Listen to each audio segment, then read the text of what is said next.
Saya punya tetangga, Buya. Dia tanam pohon mangga. Mangganya sudah berbuah. Masuk ke halaman rumah saya.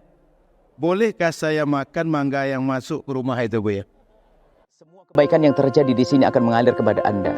Hanya karena kita masih hidup tidak bisa melihat itu amal. Tapi kalau kita sudah meninggal dunia, akan melihat amal terus mengalir pada kita. Jadilah orang kaya di akhirat nanti. Dengan menanam saham modal di tempat ini, tempat mulia. Bismillah. Kalau Anda fakir, semoga Allah memberikan kekayaan kepada Anda. Jika Anda sempit rezeki, semoga dilapangkan.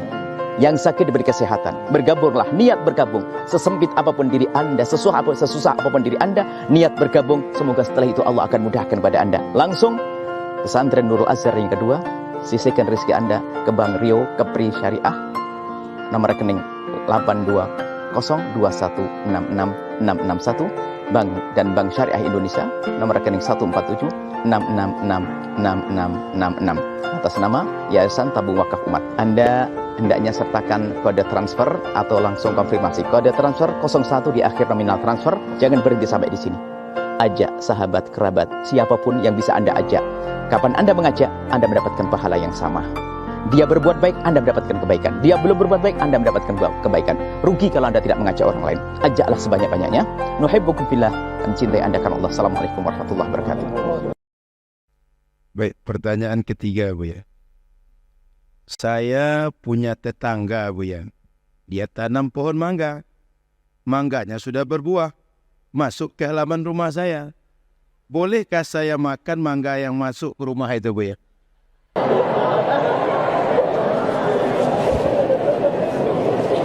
Memang dibahas oleh para ulama fikih. Ulama fikih menjelas dengan rapi, biarpun itu pohon di pohonmu, di rumahmu, tapi kalau daunnya dan dahannya ke rumah tetangga, maka kalau seandainya mangga itu jatuh, Anda tidak boleh melarang, wahai yang punya pohon, kalau diambil oleh tetangga. Karena apa? Anda juga telah mengotori dengan daunnya yang jatuh. Paham? Karena Anda juga telah mengotori tetangga dengan daun yang jatuh. Maka pohon bunga buah yang jatuh ke bawahnya diperkenankan untuk Anda ambil.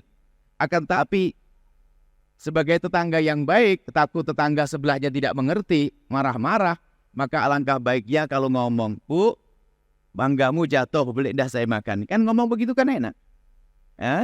Kalau ternyata tak boleh makan, ya tidak usah marah. Paling-paling suatu ketika ngomong, tapi daunnya jangan jatuh ke sini dong. Gitu. Jadi pada intinya seperti itu adalah diizinkan, akan tapi untuk menjaga itu tetap penting. Sebab tidak semua orang tahu. Tahu-tahu, kok diambil, enak ambil, wah makan mangga saya. Berantem dengan tetangga. Baginda Nabi mengingatkan kita.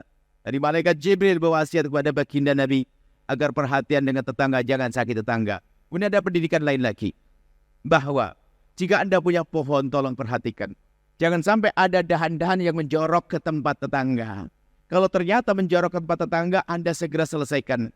Antara Anda berkata, Ibu, pohon ini ganggu atau tidak. Anda sendiri yang punya kecerdasan. Kalau nggak ganggu, biarkan. Kemudian kalau ada buah, ambillah, nggak apa-apa. Harus begitu dong. Sudah ganggu, pelit banget. Ini tetangga model apa ini? Nah, jadi Anda kalau memang ada ini dalam bertetangga itu seperti itu. Karena bisa saja mengganggu tetangga cuman karena tetangga Anda itu baik, nggak enak ngingetkan, takut tersinggung. Seperti Imam Abu Hanifah juga begitu, ada bocoran air dari tetangganya itu rupanya sudah bertahun-tahun. Nggak berani ngingetkan, takut tersinggung perasaannya. Maka jadilah Anda orang punya perasaan tinggi.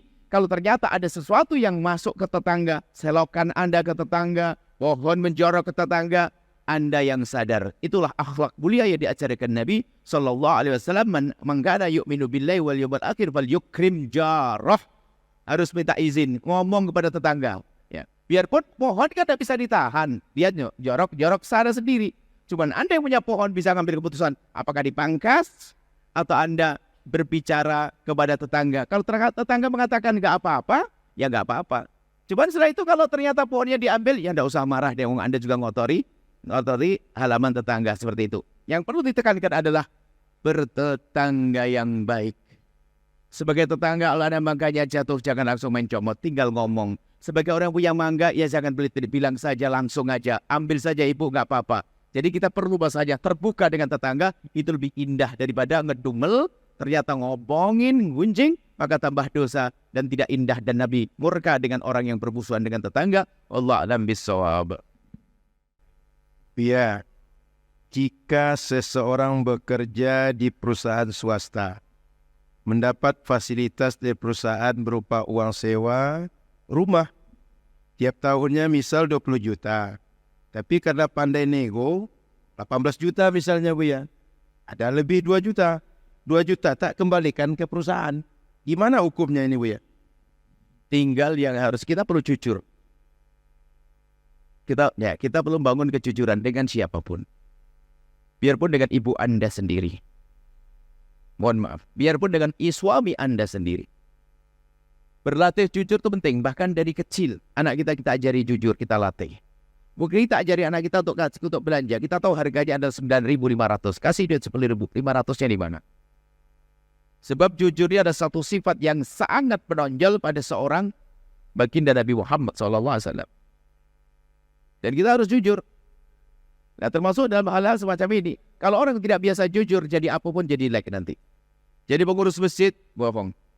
Ngambil duit masjid, diam-diam. Jadi apa saja.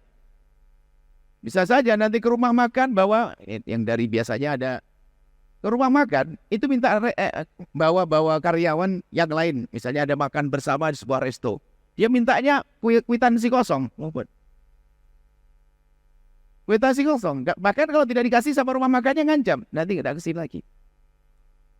Ini ada biadang dari instansi-instansi itu ada begitu. Keluhan-keluhan dari rumah makan itu begitu. Ya gimana ada instansi pemerintah begini datang kepada kami minta kwitansi kosong. Karena sudah terbiasa dengan berbohong. Maka Anda harus tahu bahwasanya jika majikan atau bos mengatakan ini jatahmu untuk cari rumah terserah. Pun demikian Anda nggak ada masalah.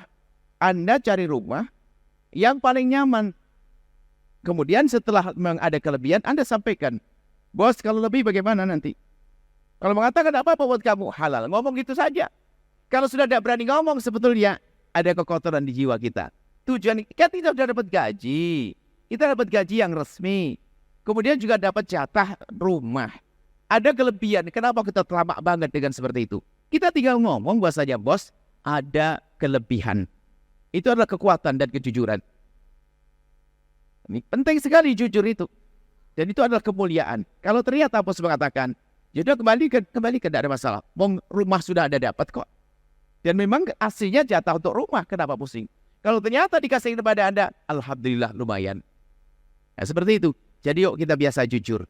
Bahkan kepada ibunda kita, kepada suami, kepada teman dan yang lainnya. Biarpun sekecil apapun, biasakan jujur. Kejujuran itu penting. Itu akhlak baginda Nabi SAW. Wallahu a'lam bissawab.